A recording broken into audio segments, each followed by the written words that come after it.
হরিহরপাড়া শ্রীপুর গ্রামে স্কুল পড়ুয়াদের নিয়ে সচেতনতা শিবির। রবিবার মুর্শিদাবাদের হরিহরপাড়া থানার শ্রীপুর প্রাথমিক বিদ্যালয়ের স্কুল পড়ুয়া ও অভিভাবকদের নিয়ে সচেতনতা শিবিরের আয়োজন করা হয়।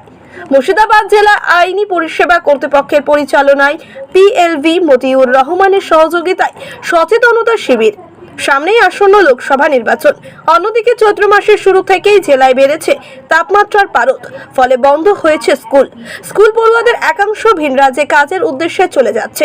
অন্যদিকে বেড়েছে শিশুশ্রম, নারী পাচার, বাল্যবিবাহ, বিভিন্ন বিষয় নিয়ে এদিন প্রত্যন্ত এলাকার শ্রীপুরে স্কুল পড়ুয়া ও অভিভাবকদের নিয়ে সচেতন শিবির করা হয়। উপস্থিত ছিলেন মতিউর রহমান সহ এলাকার বিশিষ্ট ব্যক্তিবর্গরা। মতিউর রহমানের এই উদ্যোগকে সাধুবাদ জানিয়েছেন এলাকার সর্বস্তরের মানুষ।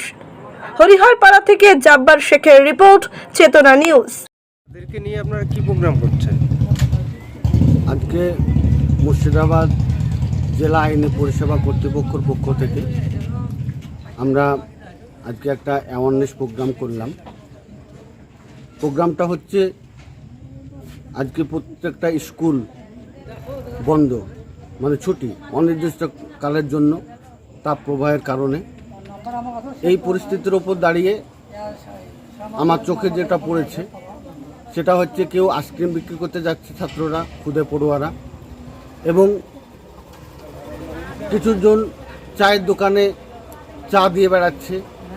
এইগুলো আমার মানে খুব বিবেকে একটু বাঁধলো হিসাবে তাদেরকে নিয়ে মানে এলাকার ছাত্রছাত্রীদেরকে আমরা একটু ডেকে এক জায়গায় বসে, এবং তাদের কিছু গার্জেনও ছিল উপস্থিত, তাদেরকেও সঙ্গে নিয়ে আমরা আলোচনা করলাম।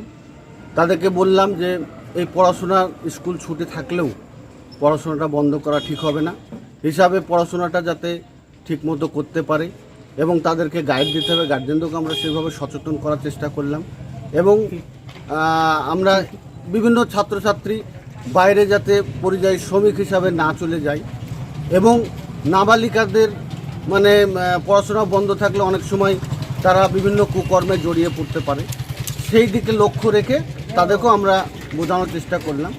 আর আরেকটা জিনিস যেটা করলাম সেটা হচ্ছে প্রতিদিন সকালবেলায় যতদিন স্কুল ছুটি থাকবে ততদিন আমরা পার্শ্ব শিক্ষকদের সহযোগিতা নিয়ে আমরা সেখানে উপস্থিত থেকে অন্ততপক্ষে তাদের পড়াশোনাটা যাতে সকাল 6টা থেকে 8টা পর্যন্ত তাদেরকে পাঠদান করানো যায় সেই দিকে আমরা একটু চেষ্টা করলাম। গার্জেন বা ছাত্রছাত্রী কি প্রতিক্রিয়া পেলেন আপনারা? তাতে গার্জেনরাও বলল এটা খুব ভালো উদ্যোগ, এবং কিছু ছাত্র একটু বেয়ারাও হয়ে যাচ্ছে হিসাবে তাদেরকে নিয়ে যদি সকাল সকাল একটু সচেতন করা যায় এবং একটু পাঠদান করানো যায় তাহলে সবথেকে ভালো হয়। সকালবেলা মানে ঠান্ডার সময় অসুবিধার কিছু কারণ নাই, আর সবই তো এলাকার। আর যেটা আমার বলার সেটা হচ্ছে এই উদ্যোগটা খালি আমরা নিলাম এটা নয়, বিভিন্ন জায়গায় বিভিন্ন গ্রামেও যাতে এই ধরনের উদ্যোগগুলো নেওয়া যায়, যাতে ছেলেগুলো যাতে বিভিন্ন কাজের সঙ্গে যুক্ত না হয়ে পড়ে, পড়াশোনার মধ্যে থাকে। তাদের তো স্বপ্ন পূরণ করতে হবে, তারা তো ছেলে মানুষ। এবার তারা যদি সচেতন করা যায় তাহলে তারাও অনেকটা ডেভেলপ হবে, এইটুকু আমরা সচেতন করার চেষ্টা করলাম।